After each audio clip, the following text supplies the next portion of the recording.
Welcome in Mad Talk Sports episode 64. Usual host Joe, but this time we got returning guests Jay and Fur. It's been a little bit. How's it going, folks? What up, team? Glad to be back on. Yeah, Jay was just telling me about last time how he was on, how he nailed the pick. The Buccaneers. Yep. They were 4-7. I said that they had the chance to make a run. And finished the year 9-8 or whatnot, made the playoffs, got a win. Shout out Baker Mayfield. Yep. And those dogs. And he got paid, and Mike Evans stayed around. But yeah, I mean, great moves for them for sure. I mean, Baker Mayfield, what a guy. He deserves it.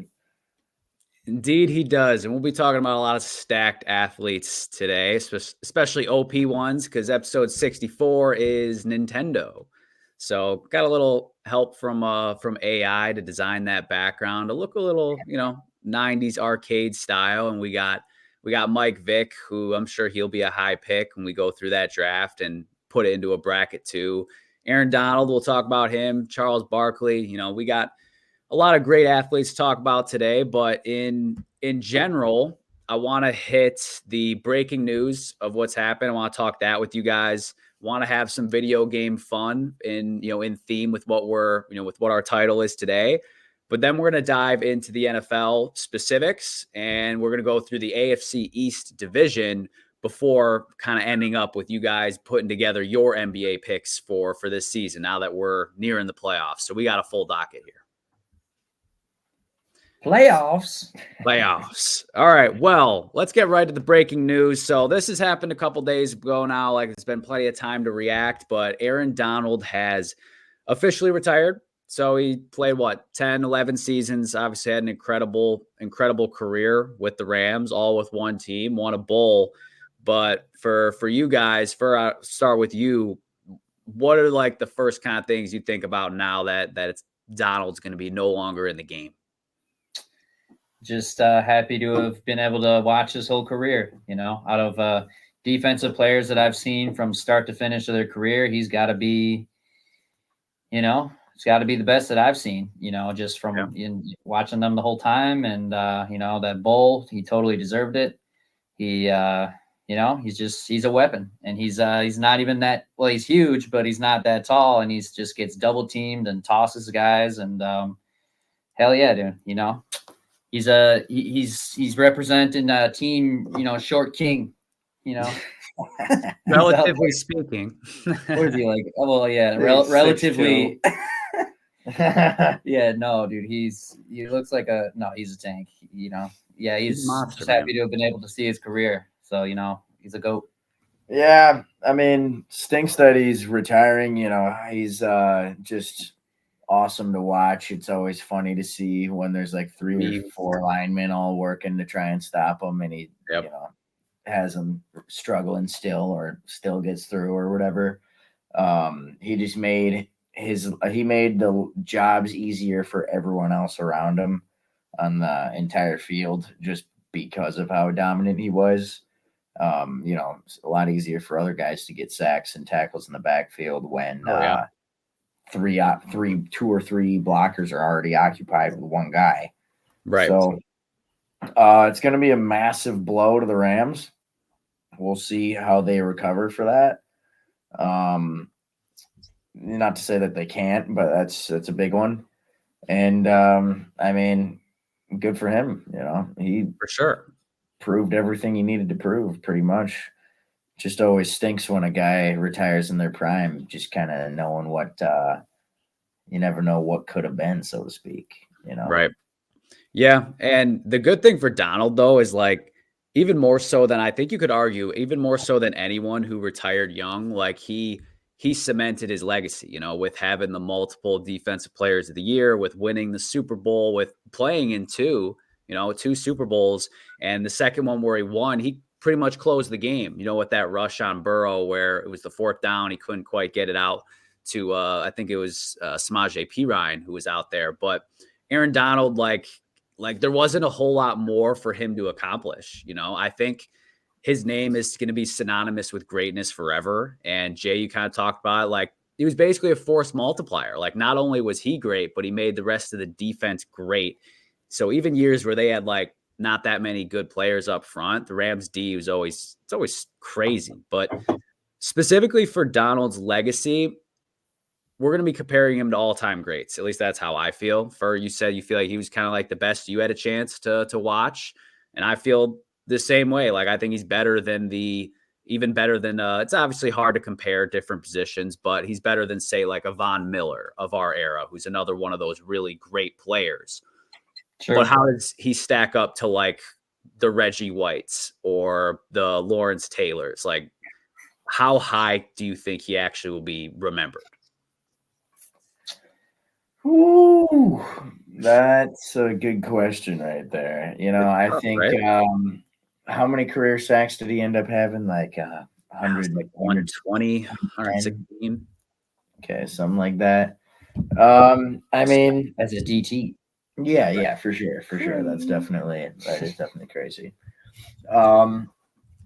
Man, it's hard to put him above like Reggie White, but right. I mean, all of the depoys, and he also has a ring. He's got to be like, if you're looking at just pure D lineman, I feel like he's got to be like number 3 or something like that. If you're, well, I guess pure D lineman would remove like Lawrence Taylor if you consider him just like an edge linebacker or whatever. Right. Yeah, I would. Donald, I don't know. It's got to be like Reggie White, Donald, and then maybe like, you know, Bruce Smith or something. Yeah. He makes the all-time all-pro team, all-decade, all-time, all, you know, the all-league like 100 type thing. He probably makes the all-time team. He's got to make the all-time team just as like he's starting on the all-time team. Like, he would start on the all-time team, I think, for sure, as the interior D lineman. Yeah. Reggie White on an edge, like Lawrence Taylor outside linebacker edge or whatever. Crazy. It's those guys, you know. It's like the Mount Rushmore. He'd be on it for defensive linemen. Yeah. Or just trench guys in general. So yeah, I totally agree, and I think, you know, I think the league will miss him in general. Like you got to have an Aaron Donald. You know, Chris Jones is really good, and some argued he was better last year than Donald was at that point in his career. So at least we're left in good hands with some dogs up front in the trench warfare. But who do you think could be up next? Who could be like the next Aaron Donald of a generation? Not necessarily being like, you know, the best ever at that position, but like the best interior lineman of the next 10 years after Donald. Out of any of the current young guys, so like Quinn Williams, for example, like that would be a prospect. Does it have to be an interior D lineman, no edge rushers? I would say you could do an edge rusher if they're like a hand in the dirt edge rusher, you know, like a Myles Garrett. I was going to say, like, what about like Myles Garrett? Because like, I mean, you know, coming off of a depoy, a great season. He's been one of the most destructive pass rushers in recent time. Yeah. And, you know, he's still got plenty of time in his career ahead of him, at least by the looks of it. He could be that guy. You know, do I think he's going to surpass Donald? No. But he could be, you know. I feel like if anyone's going to do it. But it depends on, because I would not include TJ Watt in this because he's like that, not like a hand in the dirt kind of rusher. Right. He can, of course, but you know, we're kind of he's more of an outside linebacker than anything. Right, for sure. What do you think? You talking about the future? 10 years from now? Who's gonna who's gonna have a Hall of Fame resume? Yeah, like who we looking back on in 2034, and we're saying like, man, you know, they just retired. They picked up the mantle after Donald. Like who we looking back on like that? I'm going with a dark horse. I'm going with Jalen Carter. Oh, okay. Jalen Carter. Fletcher Cox just retired. Okay. Carter's about to step up more and more. He's about to get better and better. And shit, even 5 years from now, we might be. I mean, it's already like, why the hell? How did anyone let the Eagles get him? Right. I don't know. And the Eagles are, say what you will right now, but I don't know. Jalen Carter, huge. He's going to be a dog. I like that pick a lot because, he's obviously been able to learn from some of the best and some all-time pros in 1 year, and now he's going to be set loose, and he's a beast. I do like the Garrett pick too. I could see you both kind of being right. like Garrett's obviously a lot better right now and still has a couple of years left in his prime. Mm-hmm. But in terms of like a longer stretch of the next 10 years, it's probably more likely that, Carter has 8 really good years like ahead of him, while Garrett might have like 5 ahead of him or something like that. So to some level, I think you're both right. I probably would have went the Garrett route too, Jay, but you can't go wrong. No Quinnen? I thought about it, but he is a beast. He needs to be on Hard Knocks again. maybe after that. He said, "You don't love me. You just love what I do for you." The best. Said, what are the odds that Max Crosby just like starts? He's been getting better every year by the looks of it. What I've been seeing. Yes. What if he just kind of keeps taking it to the next level? Because he's still in his prime for sure, like in that prime age area. Yeah. Personally, I'd consider him in the same group as like TJ Watt. Like I would lump him more in that group as far as like position type. Like Crosby is a little bit bigger, I think, but still like plays a similar style or similar, like, at least within a scheme. Mm. But he's at that, that tier. He's a beast. Like he's someone who's going to be contending for all pro like every year for at least the next couple of years. And with Wilkins being there now, like that's a good one to be, potentially on deck too. Hands down. Yeah, that's going to be a duo. That's going to be a scary duo.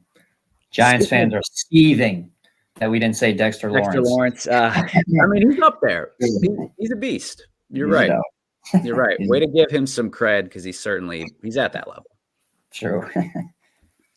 Well, now pivoting away from Donald, the other news that's happened recently is Jerry Jeudy. Baby. Obviously already saw he got traded, but now he got paid. So that was I think it was like a 3-year deal. What do you think about that? What do you think about the Jeudy fit in Cleveland? I'm going to start with you because you know how your feelings are with Jerry Jeudy. Hell yeah! I just re-signed him in Madden, so give him that cheese, give him that the contract. He totally he can do it. He's got the route running ability, and he's still a young man. He is. Yeah, and change of scenery. Denver's been cursed for a while, so Browns is the right place to be. They got Elijah Moore out there racking it up at times, and whoever else. Amari Cooper. Well, of course he's good, but I mean, like, if Elijah Moore can do it, then Jeudy can get out there and cook up some routes. Doesn't matter who's QB. I think that's the right spot for him. So, how much did they pay him though? I didn't see that. Question. Let's pull it up. They're 48 mil or something. Maybe it was more. For how many years? It was a 3-year, $58 million deal, including $4 million guaranteed. Good for him. That's great. So he's getting a hair under $20 million a year, which that's the going rate. It sounds expensive, but think about it for a second. Darnell Mooney got like $13 million a year, and I think Jeudy is better than Darnell Mooney. Yeah, for sure. We're seeing like Jefferson. They're saying might be getting a $30 to $35 million per year contract is what they're expecting. That's nuts. They're making some cheddar. Allen Lazard makes like $12 million a year. Like, I remember when the Packers first extended Devontae at the time, it was like $10 million a year, and that was like expensive for the time. But receiver contracts have just gone up. It's crazy. But Jeudy, that is a lot of cheddar. Do you think he's worth it? Hey, you pay him for what he's gonna do, not what he has done. So Oh, I say yes. Ding, ding, ding. All right. He's on the Judy train over here. Yep. You know, as a number 2 for the Browns, I could see him doing some damage there, but I just think it's a lot of money, for him. Could he do it? Yeah, I mean, sure, but I don't know. I just feel like you could didn't need to spend all that money on him personally. I feel like it's a lot. They got to win now. The Browns stay spending money. Should have re-signed Flacco. He's I like Jameis. He landed somewhere. I hope Jameis takes Deshaun Watson's job and just starts slinging it to Jerry Jeudy. That'd be cool. I mean, even if he doesn't take the job, he'll probably get out there just from an injury standpoint. And with Kevin Stefanski, they'll do fine no matter who's at QB, apparently. And with that defense, so Jameis would be the perfect QB to go deep in the playoffs with the Browns. That would be kind of wild. They had a number 1 pick in Baker. They let him go. And then they made this big move to get Watson. And then they end up with another number 1 pick, Jameis, and he takes, that'd be hilarious. That would be cool. That would be. And then because Baker's on the Buccaneers too, where Jameis was drafted. Crisscross. We have a Browns Buccaneers Super Bowl. Woof. All right, let's move on from that world. All right, Justin Fields, the door has been closed in Chicago. He went to Pittsburgh for a 6th rounder that can become a 4th rounder if he starts, 9 games in this upcoming season. So if he plays more than half the time, that's we got some Packers up in here. But the question really is less on like let's start with Chicago. Obviously, we're Packers fans, so we might have a little bias, but did the Bears fail Fields? I mean, I feel like he had his shots. He had his chances. Like last year, I mean, I guess they could have had it set him up a little bit better in some ways. Like they didn't give him an ideal setup, that's for damn sure. But like, I feel like he had opportunities, and he got to showcase what he could do, and he also showcased some of the things that he could certainly use some work on. And right. Good for him to go learn from a guy like Russell Wilson on the Steelers. Regardless of how Russell Wilson performs, he's still a good person to learn from as a young quarterback who kind of needs to rediscover himself in the league, but I don't think the Bears really, they didn't fail him, but I mean, the Bears, they know how to fail for sure. So that's why they took Fields. It's a two-way street. That's true. Yeah, no, I think they, I don't know, they can't baby these QBs like that, I mean, they could have obviously set him up better, but I don't know, he had his years, he had his chance, I mean, even just not consistent enough, like down the stretch at the end of this year, he was looking nice again. And I don't know, if that was there even slightly at the beginning, middle of the season, like, he had his chances, and I don't know, they lose a lot of close, I don't know, right? A lot of close games and stuff, pretty sure. Yeah, like they did. They it's not, I mean, for being the first overall pick 2 years in a row, it's not like they're garbage. Like they lose a lot of close games and they scrap, and I don't know, you got to have a QB that, so I don't say the Bears failed them. I just, they failed each other. Yeah. Definitely. I agree. But I think he'll be fine in Pittsburgh once he gets his shot, inevitably, I think. Oh, okay. Jumping the gun right away here. Continue taking the job. I don't know. I mean, the Steelers just got to have like maybe like 3 or 4 in a row games where they score like less than like 16 or less points. Sounds like probably less, 13 or less points, 3 or 4 in a row games. And I don't know, like they're starting to get a little restless over there. Tomlin, I don't think, is going to be pampering Wilson at all or giving him any special treatment. I think he'll flip it. He'll flip the switch if he has to, as soon as things are looking, the Steelers, they want to get back at it. I think they're pretty sick of going 9 and whatever. And, so yeah, I think Wilson's on a short leash. So I think Fields is absolutely going to see the field and start at some point in the season. Fields on the field, huh? Swear to God. Well, I don't know. I think Wilson's gonna do pretty solid with the Steelers, so I just don't know if Fields will get a shot unless Wilson gets injured. So no shot. Like, you don't think they'll have some sort of use for him, like a package or anything like that, even? Taysom Hill package, maybe a double QB package where they use Fields as like a running back, and 2 QBs and like a wishbone, but without like a wishbone without the quarterback, except it's not 2 running backs, it's 2 quarterbacks. They're the only 2 people in the backfield. Interesting. Because they could both run.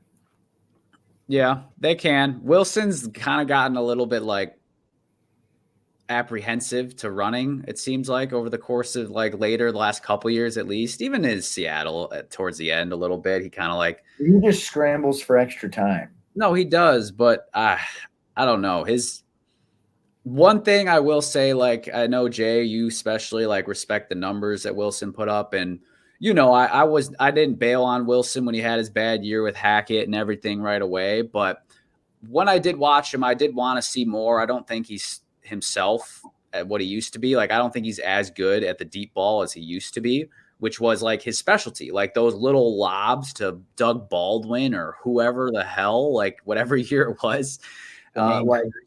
Yes, it's just, he was really good at that. Like those dropping it deep in a bucket throws. And then the last year just didn't feel that way, even when people were open. He's still fine. Like, he's still going to take care of the ball, still better than the Steelers have had in years.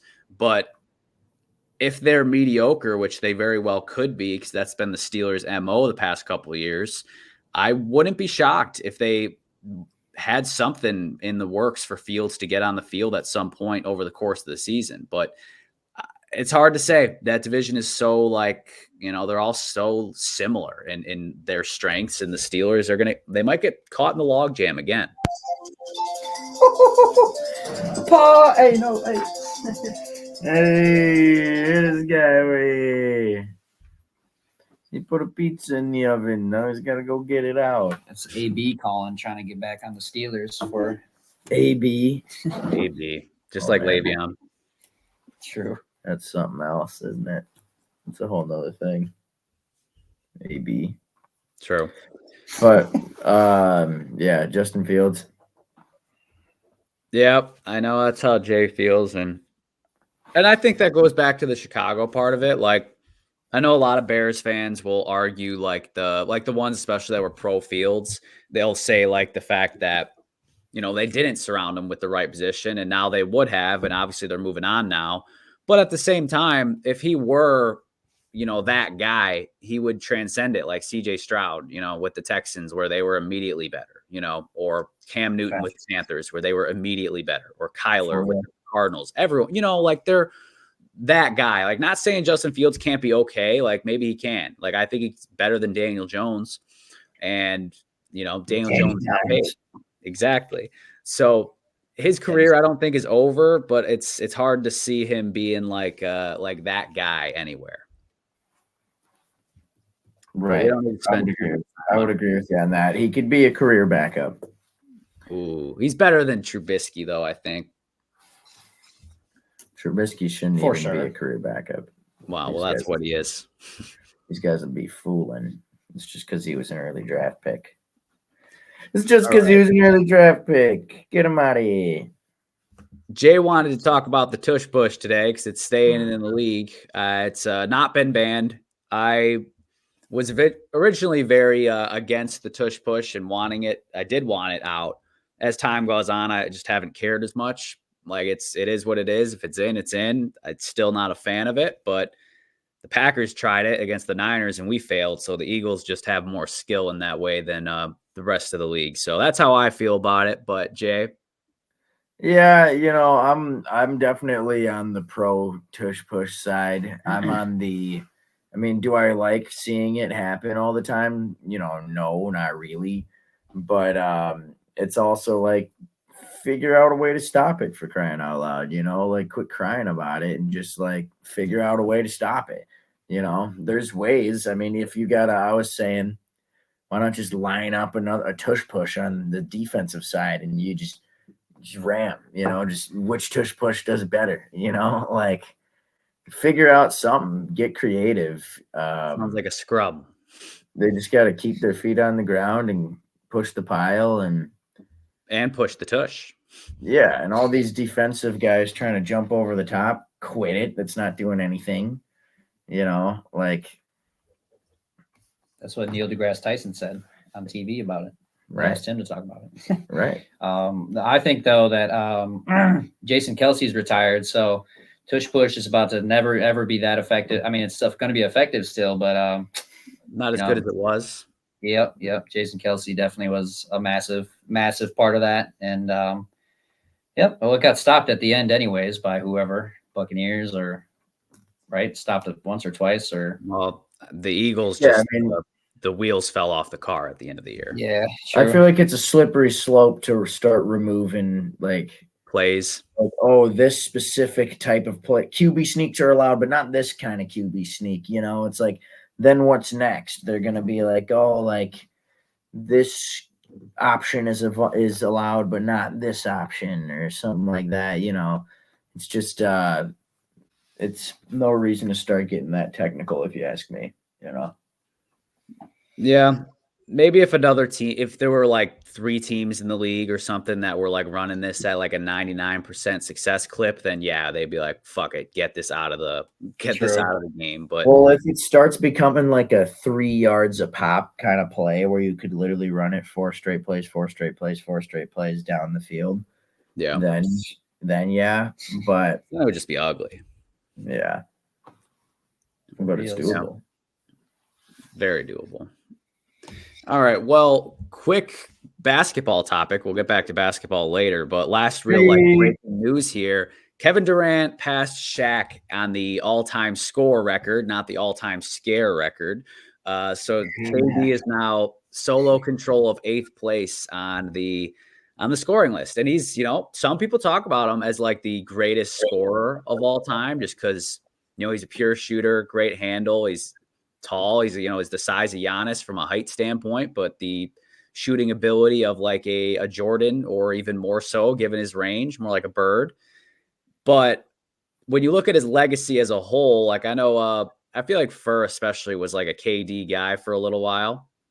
KD. Hell yeah. He was always my my guy in 2K. The Durantula, the video game. Yeah, no, hell yeah. KD, and I respect he does what he wants, doesn't give a shit what anyone any of the expectations are around him. So right, to a degree you gotta respect it. Obviously 10 years, whatever, 15 years later, when he's hopping all these teams still, it's it's a little annoying. But, yeah, but Shaq did that too, though. Yeah. It's just part of the game. And yeah, I like KD. Good for him. Yeah, passing Shaq. Shaq's the GOAT. Shaq's the GOAT. Shaq is GOAT.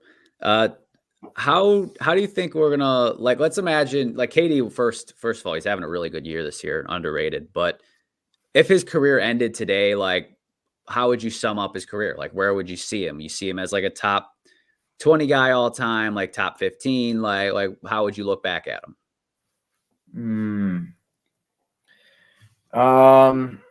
Super talented, one of the most talented players for sure, just in terms of like the skill and craft. But obviously there's a lot more that goes into the sport than just the skill and craft. Right. So personally, I'd have to really like sit down and think of a list or whatever to really know, but like top 20 for sure. I don't know. Top 20 might be pushing it a little bit personally. You never know. I feel like I'd have to think about it, figure out. You want a few examples? How about I throw out a couple people that are kind of, I would say, in that like 10 to 25 type range, and you just both quickly if you think KD's better or worse than that person. All right, just a couple, just for exercise sake. So, is KD better or worse than Giannis from a legacy standpoint? No way. Just who would you yeah, so Jay would be Giannis. Giannis and Giannis. I think that's pretty damn close right now, I'd say it's close, but obviously, we're projecting to some degree. But Giannis and organic ring. Huh? Organic ring for Giannis. Okay. 2 MVPs. KD or Karl Malone? I give it to KD for sure. I mean, Karl Malone's a dog, obviously. Yeah, I'm going with KD. But I gotta go KD on that one. Maybe I'm just not enough of an old head. Sure. But KD or Dwayne Wade? Personally, I'm taking Wade. Whoa. Won rings with 2 different. He didn't just win the rings with LeBron. He won the ring with Shaq. He won that ring too. He was an absolute dog. He would be higher on the points list, but he went to all 4 years of college. Can't hold that against either side. You can't hold that against either side, like whether they went or not went. I got Wade on that one. Just those rings, too. Really? I just feel like just barely neck and neck. Does Wade have an MVP? Like, do you guys like? I feel like he does. He had the 1 MVP. What was that like? Probably the year that they won it the first time, like 06 or 05 or whatever that was. I thought he had 1 MVP and 1 ring before LeBron joined him. That sounds right. Wow, that's maybe I'm mistaken, but that's what I thought. Wade versus KD is really an interesting one because, like, it's probably KD, but I don't know. Well, that's why I said KD's big Wade guys. There's more that goes into it than the talent. I think like KD is, you could say like maybe more talented than Wade. Yeah, but like a better shot and fancier tricks. But there's more to it. How about someone in his same era, someone he played with, KD or Steph? I got Steph for sure. It's got to be Steph for sure. Even though KD got the finals MVPs when they all played together, I just think Steph is like, he's the keystone to that whole dynasty, So I have one more for him. Well, go ahead. Do you have a last point on that one? No, just Steph changed the league. He did for sure. Arguably most influential player ever. But I have one last player that I like, for example, for this discussion, since it turned into that, and I like that. But kind of like it seems like we all agree that he's above the Karl Malones, I think we'd all agree, like the Charles Barkleys, the Melos, like the guys that were talented, that were great scorers, but didn't drive winning on their own. So since KD did win, even though it wasn't organic, like he gets some credit for that. Like having all the talent, all the skill, all the performance, and adding some winning, like he gets some credit, but not as much as a Wade or a Giannis or a Steph, who they had been driving forces too. Like, so that gives them tier above them. So I think someone on like a very similar tier is KD or Kawhi. Ooh, I mean, personally, again, there's a lot of factors at play here, and I'm going KD. I think he's going KD. I'm going Kawhi personally. I mean, like, he was just a key factor in 2 different franchises winning finals. The Raptors had been good team. They'd been a good team for years before he got there, but they could never get over the hump. They could never, do what they just could never get it done. Yeah.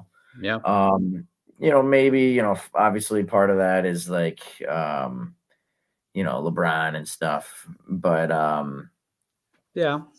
But, they finally get Kawhi and just instantly they win the finals and then he's gone.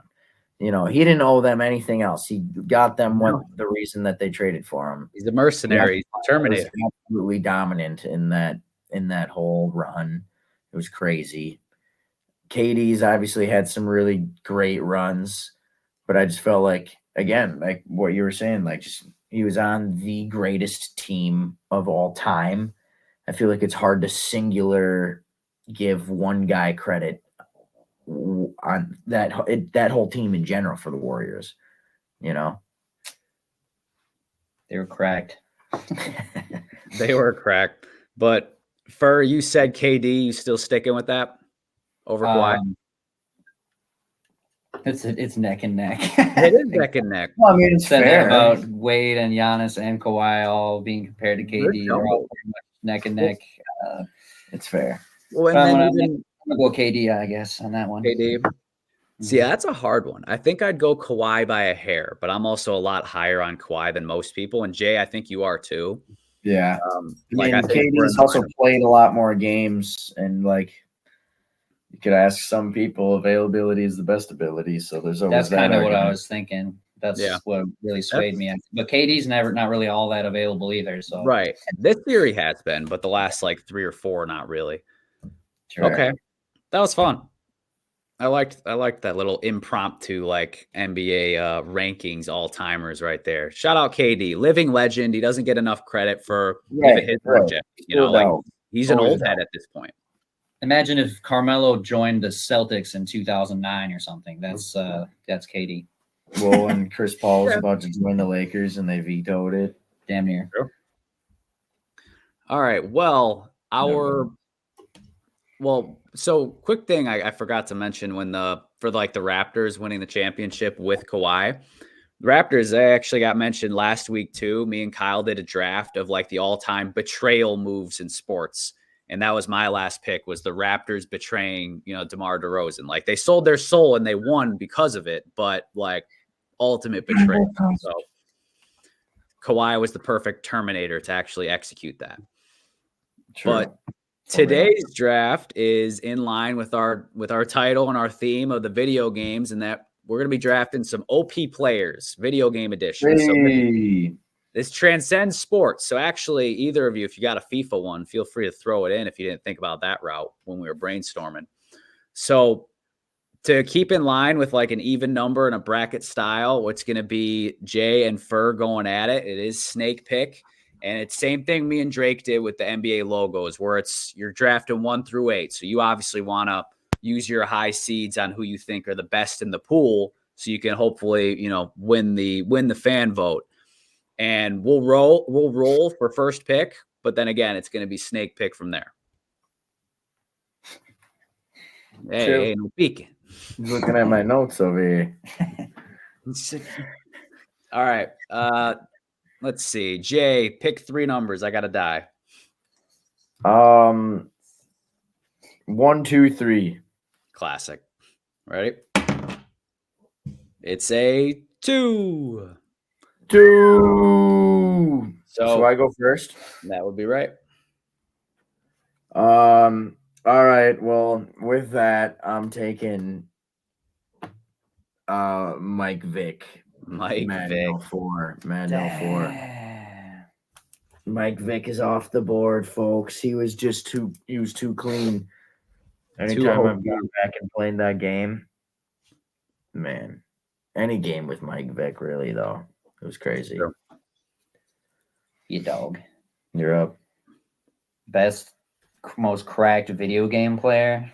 You know what? I don't know. It's tough to take one out of all these dogs, but I got to go with LeBron James. Oh, man. Because there's too many games to count where he's 99, and that when you just, he just puts his head down and just drives to the paint. That's ridiculous.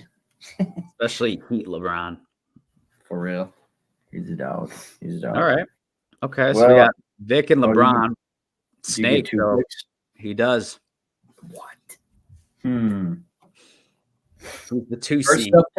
First up to bat, Ichiro. Hey, nice. Ichiro from the Bigs 2. Bigs 2. What a choice. He's like legendary, whatever speed, 6 legendary stars, contact, legendary at everything. legendary glove, legendary arm. You bunt it and you're getting a. No, he's crazy. He could do it all. Ichiro, man. Nice. It's hard to pick. Yep, there's so many dogs in the bigs too, and Ichiro just feels like the guy to go with. Yeah, well, I got some guys that'll counteract both of your picks there. Oh, I'm going with Pablo Sanchez. Try getting anything by him, Ichiro. Pablo Sanchez has got it on lock. Man. So nothing getting out of that backyard. Thought we could wait and pick him up and get him next time. No, sir. No, sir. Pablo is a 1A player. Now we're going with next pick. Gonna have to go with Ray Lewis. Ray Lewis. 05. The hit stick was introduced. And yeah. Who'd you choose? You got I got LeBron and Ichiro so far. Yeah, Ray Lewis is decking both of them. Well, hey, I gotta remind you though, you ain't building a team here. You're drafting them in order in the sense of you got them as seeds that are gonna be facing up against each other head to head in votes. Well, I'm still taking you down all across the board. And I'm about to grab one right now. Yeah, good luck. I'm taking Shaq from NBA Jam. Oh, any of them. Come on. I don't know, it's hard to choose who's the best guy in NBA Jam, but Shaq's dunking on anyone. And the video, whatever, when Shaq posterizes the guy and he like wraps his legs around him. That's Shaq every time in NBA Jam. Pretty much. All right. So LeBron, Ichiro, Shaq is your top 3 seeds. We still got we still got a couple people looming out here to get picked. Yeah, you're up for. Oh yeah. I guess I gotta take Lamar Jackson. Oh, take it easy. The off-brand Vic in Madden. Dude, damn near. Ooh, he said better than Vic. But not in Madden. No, not in Madden. Oh, yeah. Well, had to do it. Got Lamar. It's pretty cracked. I would say so. Madden, which one was it? Madden 21? Yeah. 20? Yeah. And he could run backwards at full speed, 99 speed or whatever the hell it was, and still throw it 60 yards downfield on a dot. Yep. Cracked. That Madden specifically. It's a dog. Jay. I'm gonna go with Bo Jackson. I was wondering. I'm like, damn, he's just slipping. Wow, I forgot. Well, I forgot that it was I was choosing seeds, so he's gonna be a low sleeper pick. Yep, he's about to fuck up whoever first 5 seed is. Shit. Because that's how it goes. So like Jay, you're in the first round, your 1 seed would face Fur's 8 seed, and vice versa. And that's how it goes round by round, as long as there's even numbers. So theoretically, you want one of your guys to win. So I'm taking my 5 seed right now. Jay's up because he's got. I got another one. Let's go with Matt from Wii Sports. He's dog, ultimate opponent. He might do well in the fan vote, like he might do well. Popular meme. That's what I'm saying. All right, Furballer, you got 2 coming up here. So now I'm picking who's going against Matt from Wii Sports. No, now you'd be picking who's going against Bo Jackson, because it's like, your 5 would play his 4. Even better. Even better. Good. I'm taking Waluigi. And what? Mario Baseball, Mario Tennis? Oh, yeah. Mario Baseball. Super Sluggish. Wow. I don't know anything else about how good he is in it, but that his pitch or whatever, and dude, he's nasty in the tennis one too.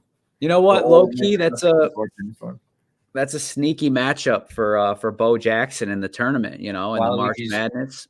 Yeah, he's taking the. Yeah, you better watch out, dude. You All just right. wasted Bo Jackson. All right, what do you got? What do you got next? 6th seed. You guys got 3 open slots left. Let me know if you need to hear anybody who's still looming. Mm-hmm. So I'm up again, right? Get snubbed. Yeah.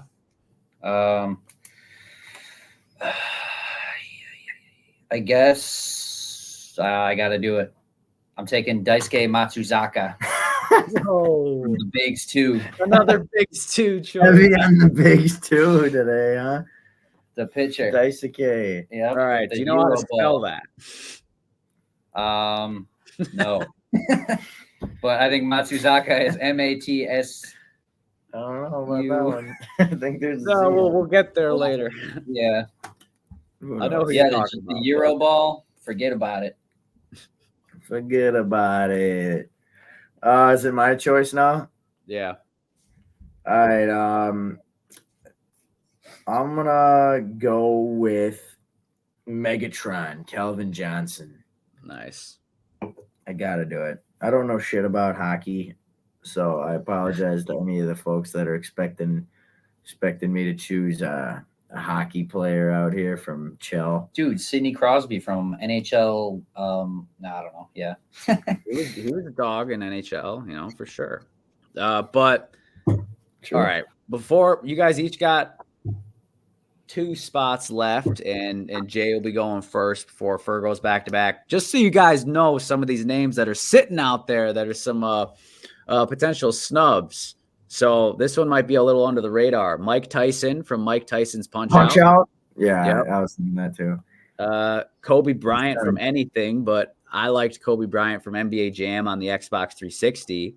Charles Barkley from NBA Jam. Michael Jordan in any game he was in. Just letting you guys know. Or Brett Favre, you could argue, for Madden at his prime. You know, Madden loved Brett Favre. I got 2 choices left. I got some good options. Don't worry. You got hella options.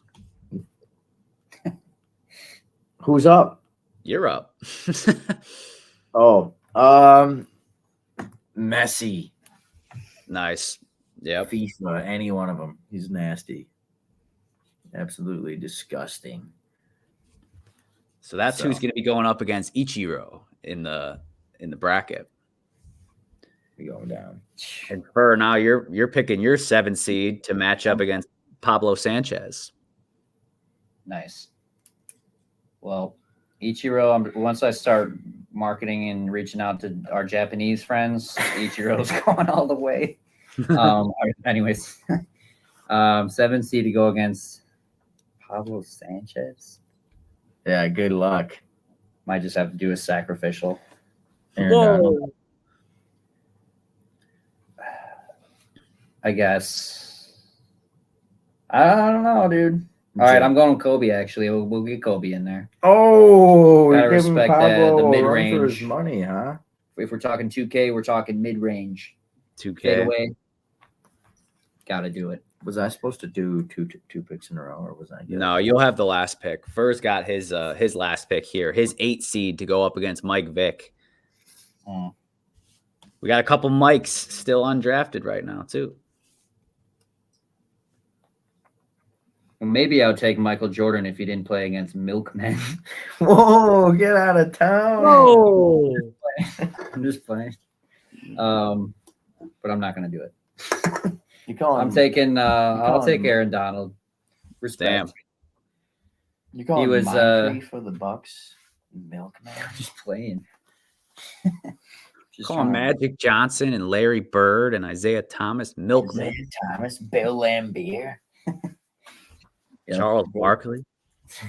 Bill Laimbeer looked like he could have been a tall milkman. But yep. So wait, that was my last one, right? Yep. Yep. Aaron Donald. Yep. He's a machine in all our Madden franchises. You chose Aaron Donald? So, yeah, I had to give him a shout. He was different. Damn. He was. I lost too many Super Bowls against him.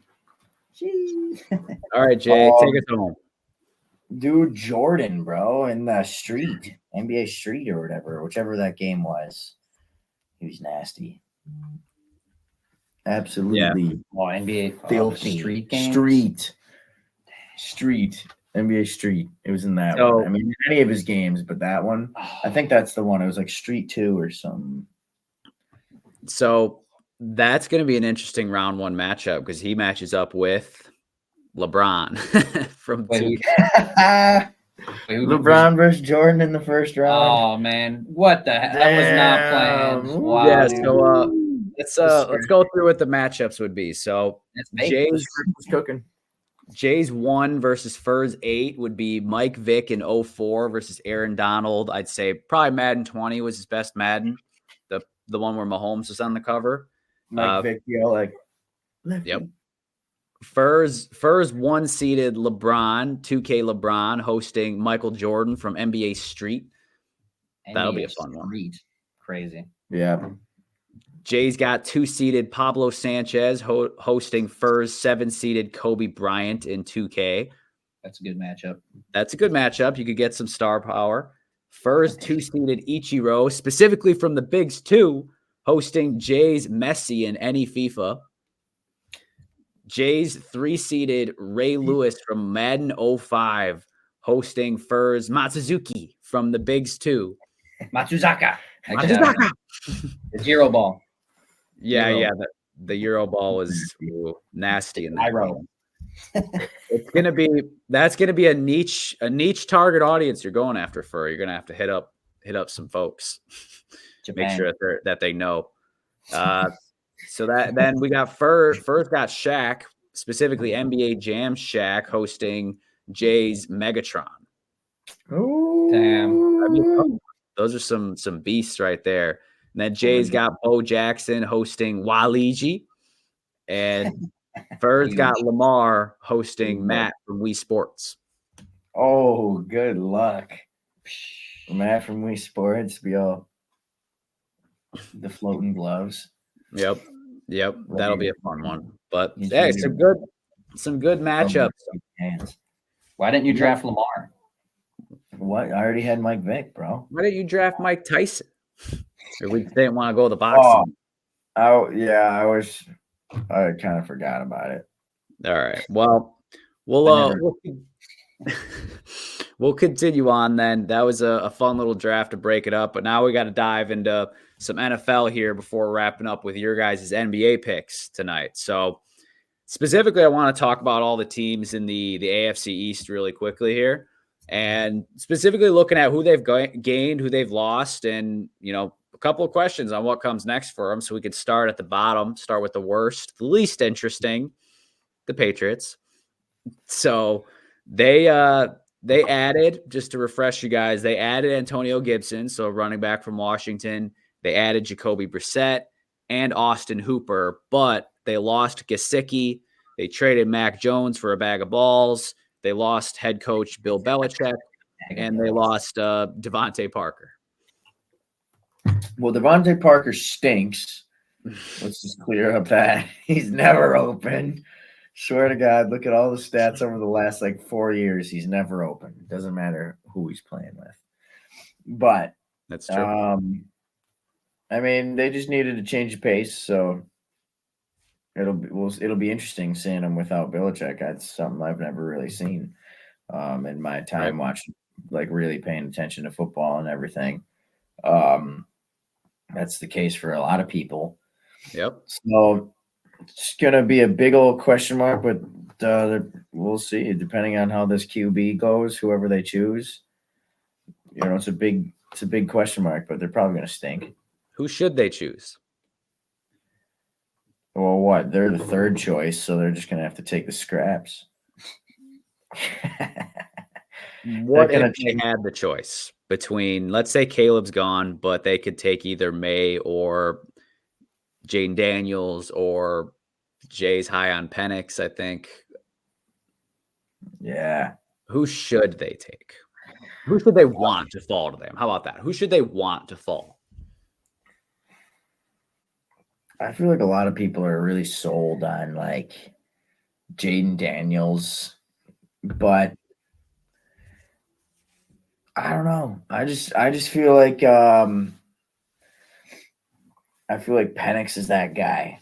they could trade with like a Vikings or something like that, move back like 6 slots, get a bunch of other shit for the number 3 overall pick, let the Vikings take Drake May or Jaden Daniels, and then take Penix slightly later in the first. And now you got maybe an extra second round pick or a couple of and some future picks or something else that you can play around with too. Because let's face it, the Patriots need more than just a QB right now. It's true.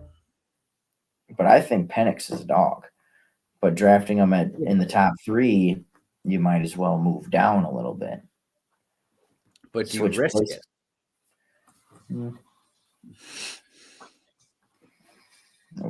Yep. Yep. That's my take. Gotta go with the money ball approach.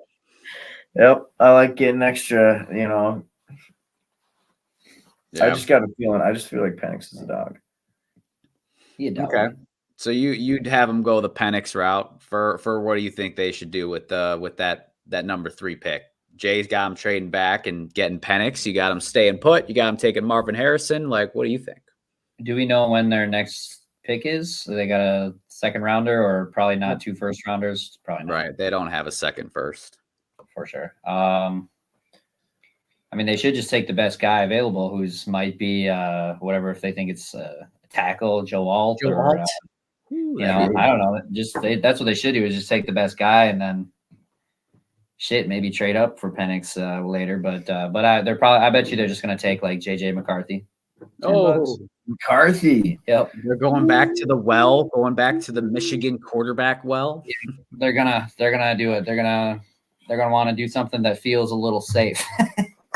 I don't know. Someone they know who can hand it off. They're going to be on thin ice. Well, you know what I'm saying? Like it's a short leash over there, and I don't know. So they're, I don't know who the QB is going to be, if it's him or Daniels, but either one. Yeah. I don't know. I just feel like they're going to take McCarthy, the Michigan thing. That's interesting. What do you think? What are the expectations though for the Patriots next year? It's year 1 under a new regime, new era with Gerard Mayo as the coach. We don't know who the QB is going to be. What do you think? Are we expecting them to be right back in this spot next year, picking 3rd overall? Probably. I think so. Yeah. I mean, they're going to take some rebuilds, a process. They're in a similar situation that the Panthers were just in, That's how I looked at it. Like, after Brady left, they were pushing, adding void years and extending contracts out into the future. They're putting all their money into those final few years with Brady. They won 3 rings, but then the cap came crashing down because they're still paying all these other guys in future years. Had no money to sign people. A lot of people lost their glamour for why you would want to sign with New England without Brady, and then they started having down years, and Mac Jones is a schlub. So like, they lost a lot, and they got a long way to go. But Gerard Mayo has a chance to change the culture over there.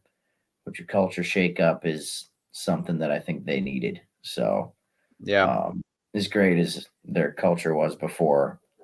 Yeah, I mean, they had eroded a little bit. Like, when you stop winning, it's hard to maintain. That's just how it goes. They're in a good division too, so it's not going to be easy for them to scrape up those wins. For sure. And 6 tough games. Yeah, I think the key to the Patriots is to be patient. Like, they don't really have any key building pieces in place, really. Like, what do they got? They got, Christian Gonzalez, who looked good. They got Kyle Duggar. He's more of like a B-level player. They got Matt Judon. He's a little older. So they don't have there's no need to be pressing, saying we got to figure it out now. So I think patience is the key, because I do think they'll end up being like a 5-6 win type team. Yeah, that's where I'm at too. And it could all change though if quarterback comes in and they're a dog like CJ Stroud. Indeed, that's true. You never know. The right coach, a linebacker at coach. Hell yeah. Right. All right. Well, let's in the same era too. D'Amico Ryans and Gerard Mayo. Right. There's some overlap. Hell yeah. So for the Bills, this one was a lot more happening. So they added a couple pieces. They lost a lot more, but they added Curtis Samuel. So brought in a receiver. They brought in Mac Hollins, another one. They brought in Mitch Trubisky, and they lost a lot. They lost Mitch Morse, who was their center. I believe he's been their starting center since Josh Allen got there. They lost Micah Hyde. He's still unsigned, though. They lost Jordan Poyer to their rival. They lost Tre'Davious White. Right? They lost Russell Douglas. I believe he's still looming. They lost Gabe Davis. Those are the main ones. And then that's not even counting people like a Nyheim Hines, for instance. So they have lost a lot. Last year was a rough year for them, but it's still like they still got, further along and gave the Chiefs a run for their money. What are you expecting out of the Bills, like moving forward? Like, what direction do you think they're heading? Oh, man, it's going to be tough. They're struggling. They were struggling last year for a while, and they pulled it together. Yeah. But I think, they're on the downwards trend. It's just going to be harder for them to do stuff, not to say that they can't figure it out and they can't bring in young, cheap talent. But it's not looking good, especially in a stacked. There's a lot of good teams in the AFC right now. Yeah. No, not a ton of elite teams other than like the Chiefs, but like a lot of good teams. So it's going to be hard for them to make the playoffs next year. I would agree. Maybe, but the Bills are going to be just fine, brother. Oh, I feel like Josh Allen might have a great year the way that Justin Herbert has some great years where it doesn't really matter. And they just miss the playoffs still. Hell yeah. Josh Allen's still going to be great. They still got plenty of other dogs. They still got Matt Milano. They still got Von Miller, right? Yeah, they did. Ed Oliver. Von Miller, man. Von Miller wins football games. I don't care. I don't care how old he is. I don't care if he's hurt. Diggs. They still got dogs. They got, Dalton Kincaid, I think, is still even worth mentioning. He's growing. He's sure. He could next year or in 2 years we could be talking about him like the best tight end in the league. I think they still have, did I say Matt Milano? Yeah, I did. I don't know. They still got dogs for sure. They and I think they got the good culture over there. I don't know. Maybe they're getting impatient with Sean McDermott, but I just think they got a good setup over there. And I think, even though people come and go, they got people that are going to step up. Oh. They're like a Ravens type, I don't know. Yeah. And they draft well. What they've established recently. So this guy thinks the Bills are going to be a good team. I forgot one thing they lost, though. One other thing they lost. Third-round pick to the Packers. the Russell Douglas trade. But yeah, I think the Bills, it's really going to depend on the draft class. Like they do need an influx of talent. They're not going to bottom out. Like they're not going to stink, but it is going to be hard. I think it'll be kind of like last year where they had to scrape together some tough wins down the stretch. Like I think that's what it's going to take for anybody to make it in the AFC because it's just a logjam. For real, it's going to be, and I think next year is going to be a lot of determination and just like a lot of things determined by just like who gets hurt and when they get hurt, Right. For sure. Especially now, in the AFC East. The AFC, the Dolphins, though, there's a lot happening with the Dolphins. So they have added Kendall Fuller, so bringing in a solid corner. They added Jonnu Smith. They added Jordan Poyer. They added who else they had? I know like there's someone I didn't write down that they added. Christian Wilkins, or no, they lost him. Who did you say so far? You said Fuller, Jonnu. Did you say Poyer. Shaq Barrett? No, Shaq Barrett. That's the big one. Shaq Barrett, yeah. So they brought in a big chunk. They did lose a big chunk in Jerome Baker, linebacker, Christian Wilkins, the A+ defensive lineman, Andrew Van Ginkel, who is a sneaky underrated player. Kyle last week called him the Vikings logo. They lost Sean Elliott. Yep. And they lost their D coordinator, Vic Fangio. So they kind of did a switcheroo in a lot of ways, but they still obviously got that high-powered offense. Where do you see Miami? They about the same as where they were? You think they're going in the right way, or where are they at? I'd say more or less the same compared to where they were at before. I like the fact that they're. I guess did Baker miss time last year? Jerome Baker, like the linebacker? Yeah. I'm not sure. I don't know. I thought he did. Maybe I'm wrong. I know Chubb got hurt eventually, but I don't know. I think that it was good moves for them. I feel like they'll be able to replace some inside linebackers. I think they'll be able to figure something out there. They must have something in mind. But It was, I it think was they're a lot going of in the right money direction too. overall. I think Jonnu Smith is going to fit in there, probably the best spot for him in his whole career. Also, that's where he's from. He's from Miami. There you go. FIU right in Miami too. So Big Jonnu Smith guy over here. yeah, I used to have him in Madden on my teams too. What is the Arthur Smith? Don't forget it. So I think the biggest question for the Dolphins is all going to be about quarterback. Like that's going to determine where they go. Spaghetti brain. Yeah. But because I think Tua's a mid-level quarterback. Like I think he's very mediocre, which is okay. But I also think he has a ceiling. So how they handle that, I think, is going to determine their future. Because if they pay him like $50 million a year or something like that, then I think they're going to be in a tough spot in like 5 years when, Tyreek has, left the scene and you're no longer reliant on having a top 3 receiver. So that's where I think like the biggest question mark is who's going to be the quarterback? Is it Tua, and is that good enough? Well, I agree with that. I think Tua is kind of like the Alex Smith of the league right now. On his best year, he can maybe be like put up an MVP run where he's not going to win MVP, but Talk about him. You can talk about it. And like his teams can make the playoffs, but like he can have some bad years too. Never like terrible. I don't think he's ever going to be like terrible. Yeah. Because I think he's like pretty smart for the most part. So I think he's kind of like the Alex Smith. So, but I don't think he'll be able to get him over the hump, if that makes sense. Same with I agree. Smith, the Chiefs. They were good. They were right there. But that's like the two I think, and I don't think they should pay him. Maybe him and Dak Prescott can trade spots after their contracts both come up. Wow. For Tua beast. I think all they got to do is win a game or two in cold weather, and then everyone will forget about all his shortcomings.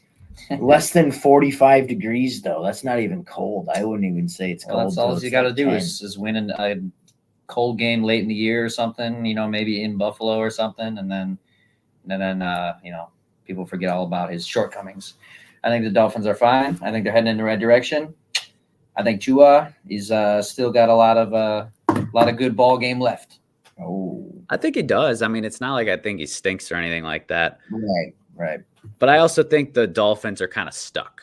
Like they had to make a lot of these moves because they didn't have the money to keep Christian Wilkins. They had enough money to like put on some short-term deals for all these guys they brought in. Those are all one-term deals, which are good though. Like you obviously bring in a nice influx of talent, but a lot of it is just to replace what they had.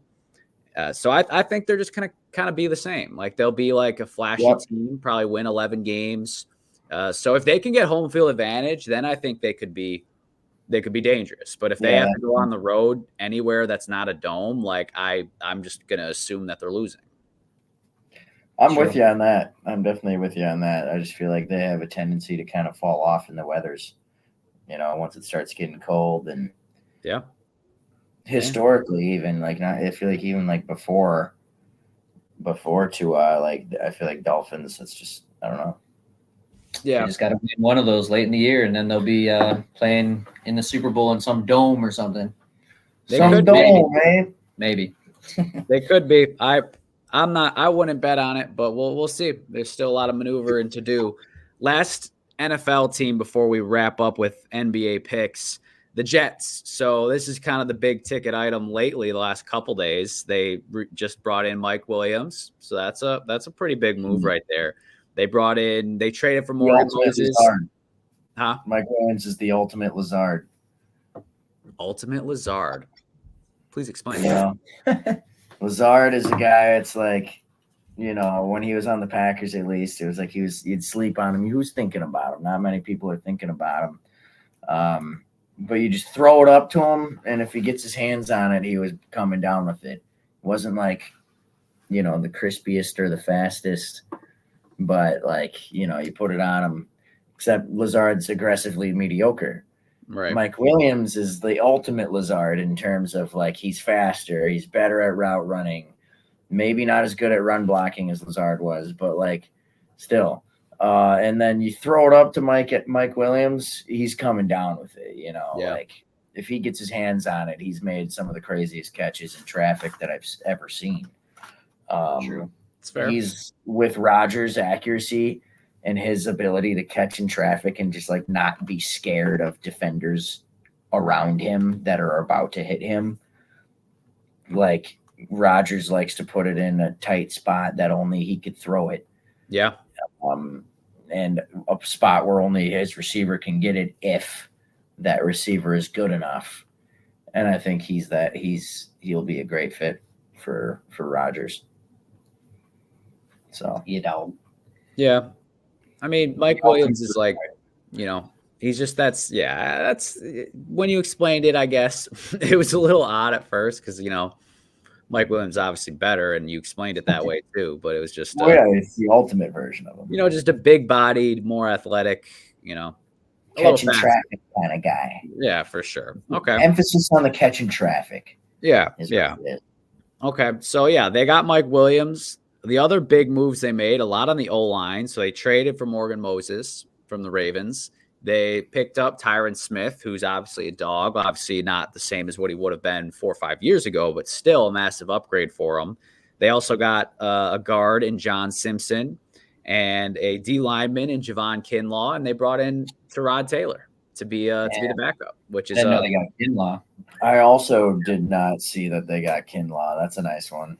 They flew under the radar. And really the only loss that's of note for them, I think, is Bryce Huff, going to the Eagles. Yeah. But they got a bunch of riches up front, so they'll be all right. Yeah. They should be fine. They should be just above 500-ish and just miss the playoffs or something like that. Whoa, hey. Let's not forget the most important addition. Aaron Rodgers is actually going to play this year. No, for sure. That's why they're gonna. Will he? That's why they're gonna. I think be just above 500. Do you think he's gonna play? They're cursed. Yeah, of course. You don't think he's running for VP? No. I didn't. He's not doing it or whatever. But no. It's gonna be interesting to see how they play. They got no excuses. Even if Rodgers gets hurt this year, they got Tyrod Taylor. He's been to the playoffs before. Tyrod is a good, effective backup as long as he can stay on the field. Yeah. So, yeah, for sure. They still have Hackett, right? I think so. As far as I know, they're cooked. Wow. Tyrod Taylor is a million times better than Zach Wilson. I agree with that. So I'm a believer in the Jets, man. Like I was last year too, obviously, and that didn't work out. But they're investing in the O-line, which is what they needed to do. And I think they're going to be good. Like I think they're going to be a 10, 11 win team next year. I really do, as long as Rodgers is playing. And even if he's not, like, they'd be a 500 type team with Taylor, because they were like a 7-10 team with, Zach Wilson and Trevor Siemian and whoever else the last couple of years. Like it's, it was Trevor embarrassing. Siemian. Oh, yeah, it brother. does feel crazy that they finished 10-7 last year. Like 7-10. Or whatever, 7-10. Like I don't know, it seemed a hell of a lot uglier than that. Well, because they beat the Eagles. They put up a fight against the Chiefs when they played. Like, they beat the Bills one time. Like week 1, they beat the Bills. Like they were a feisty team, but they also just couldn't score. They lost games like 6-3. Right. Yeah, it was pretty brutal. Pretty brutal. Pretty good to watch. But they'll be a lot better this year. What do they need to do in order for Rodgers going there to have been worth it for everybody? Sorry, there was just a spider that's over here dangling down from the ceiling. It just caught the corner of my eye. Some Spider-Man stuff right here. The itsy bitsy spider. For real, look at this. It's crazy. But what was the question again? Sorry for just taking care of it. The question. It's done. Damn, it is finished. Go on though. The question was, what do the Jets need to do in order for this Rodgers experiment to have been worth it for them and for Rodgers? Like, do they need to win a playoff game? Do they need to just make the playoffs? Like, what do they need to do for this to have been, a worthwhile investment? He's got to at least do the Aaron Rodgers special for them, and put on a show for all the fans, and also get them to an NFC or a conference championship, and then lose. The Rodgers special, damn. He's gotta do one of those for him. I'd say they would probably, if I don't know if they're going to be satisfied. I mean, I think him and everyone there is not satisfied unless they make it to a Super Bowl, really. But being realistic, I mean, yeah, I'm rooting for him. I'm definitely, conference championship, Packers, Jets, Super Bowl. Ooh, it'd be crazy. I'm definitely rooting for it, but yeah, I don't know. Yeah. So the question was what do they need to do in order for this Rodgers move to have been worth it? I would just say what did you say? You said they have to get to the Super Bowl. I would just say they get to the AFC Championship. Yeah. I mean, that would be that'd be like Christmas morning to those guys over there. Dude, I think the playoffs would be Christmas morning to those guys. Like they have the longest playoff drought in the league. They'd have to win a playoff game, I guess. Okay, that's fair. That's a fair make the playoffs and then lose. I mean, it's worth it still. Yeah, they have to win one for sure. Fair enough. Holding the bar high, I respect it, or the bar high. They sold some tickets. Yeah, either there way. you go. All right. Well, last little thing here before we wrap up, since we haven't had a chance to talk much NBA with you guys, over the last couple of weeks and whatnot. So we got 15 games left in the season before the playoffs. So I want to get the finals picks from each of you guys, but also MVP of the league. So let's start MVP. I would say who you think's going to win it, not necessarily who's been the MVP thus far. The MVP, huh? You got to pick? I mean, I want to say it should be Giannis, but probably going to be Jokic, Joker. Probably, he's just got it on lock. That, just the beautiful plays. The stat line is one thing, of course, but you got to have those plays. You got to have those running 3-pointers on these.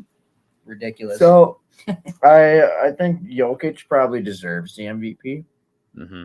But I think the voter fatigue is going to be real this time around for the committee.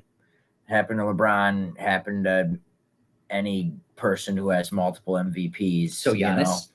It's happened to Giannis. His third year after he won MVP was arguably the best year of his career. Sure. It's like this is the best year of his career right now. Right. It's it happens. Voter fatigue. They're like, you got yours. You be happy. Everyone knows. So I feel like I think they're gonna want something fresh, and they're gonna go with, as long as he keeps it up, Shai Gilgeous-Alexander. Ooh, that was my preseason pick. He's a beast right now. I mean, he's one of the top guys in the race for sure. What are the Thunder? What seed are they? Are they 2? They're they were the 1 seed. Yeah, they were the 1 a little bit ago. I didn't know they're that good. And if they're not the 1 anymore, they're a half game back. Let's look it up real quick. Yeah. It's been just a crazy race at the top in the West all year. The Thunder have actually taken a half game lead over the Nuggets. Damn. They are 48-20. Didn't But they? the Timberwolves are right up there too. Timberwolves are good too, but now Towns is down for the count. That though, I mean, they've actually been better without him, shockingly. Like because Anthony Edwards has taken Edwards is that next step. That dunk he had the other day was like the craziest thing I ever saw. It was awesome. Space Jam type. Over John Collins. John Collins is a dog too. Yeah, and he's not bad. Exactly. Okay, so we got SGA and Jokic as our MVP picks. Finals picks, I already know where you guys are going, but what's the matchup overall? Bucks Nuggets. Let's see it. Let's get to the thick of it. Giannis versus Jokic. Let's get down to it. Let's find out. 7-game series. Yep. People are going to be saying, yeah, well, they had Dame. Yep. Jokic better because they had Dame. That's what they're going to say when the Bucks hoist the trophy after 6, well, maybe 7. Maybe 7. But, yeah, Bucks over Nuggets. All the regular season panic. Who needs it? I know someone who is regular season panicking. Who that? Jay? Yep. Me. Yeah. Right. Freaking I don't trust Doc Rivers. But he's gonna rewrite what is he, your girlfriend? He's gonna rewrite the script. This year he's been a notorious playoff choker. Probably blown the most multiple game leads in a playoff series out of any coach, at least in time, probably all time. But that's gonna change because he's got Giannis and Dame, and a whole bunch of they got an absolute squad over there. Don't forget Bobby P, K-Made, Brooke Lopez, freaking Beasley. Pat Bev podcast. Jake Brown. He's got a podcast too, Pat Bev's, if you've ever heard it. AJ Green. True. They got a squad. They're going to win. Bucks win in the finals. Giannis gets ring number 2. I also was thinking that it was going to be the Nuggets. But if I'm going to be like, if I want to like just say something different just for the sake of saying something different, then I'm going to throw in the T-Wolves. If maybe Edwards gets healthy right in time. They did. Towns. One of my roommates was telling me about this too, and I looked at it too. They passed the 40-20 test.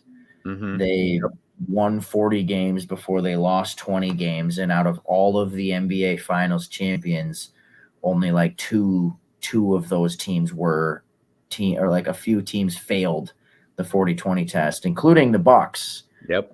Just in 2021, they were one of those teams that lost 20 before they won 40 and still won the finals. But the T-Wolves passed the 40-20 test. So statistically speaking, they have their odds of winning the finals are higher. Dang. Yeah. I mean, yeah, because then you'd say it's just them, the Nuggets, and the Celtics are the only teams that this year passed that 40-20 rule. So I could see the T-Wolves. That would be really cool because then like Anthony Edwards would just like ascend as a one of the top 5 type players in the league, which is which would be great for the game. My last pick was Bucks over Clippers was the last time I picked, and I'm not changing my pick until the playoff bracket is set, at least, because the West is going to be all matchups, But the East, it's going to be Bucks Celtics, I feel like, barring a Heat spoiler. But I just don't see it happening. But you never know. Heat culture. Yeah, that's very true. It's going to be an interesting playoff for sure. I mean, definitely gonna be looking forward to seeing it. I want to see how the Mavericks do, right? Like with Kyrie there, and they've been playing pretty well. Both of that squad, the Luka Kyrie duo. Dogs. You never know. West, both I feel got like the Lakers looming. The West is still, like you were saying, matchup based, but Yep. wide open. So Yep. you never know. Yep. So that'll be fun to see how things shake out there in the West, especially, but NBA playoffs in general. And that's going to be a wrap on today, though. We went a little bit long on episode 64, Nintendo 64, but we hit a lot of good points. Thanks for joining in this week, guys. Yeah. Thanks again for having us, Joe. Happy to be on. Hell yeah, always a good time. Go back, go Pack, go, and go Bucks. Go Bucks, Bucks in 6. And Bucks now I in guess 6, baby. We'll see whose OP player reigns supreme in that bracket. So I'll be working on that over the next week or so here to hopefully get it out while it's still March. But that's a wrap for today, and that's it from us, folks. So as always, make sure to give a like, hit us a subscribe button so you can find us at Spotify, YouTube, and Instagram. It's all Mad Talk Sports. Make sure to play along on our next bracket next week.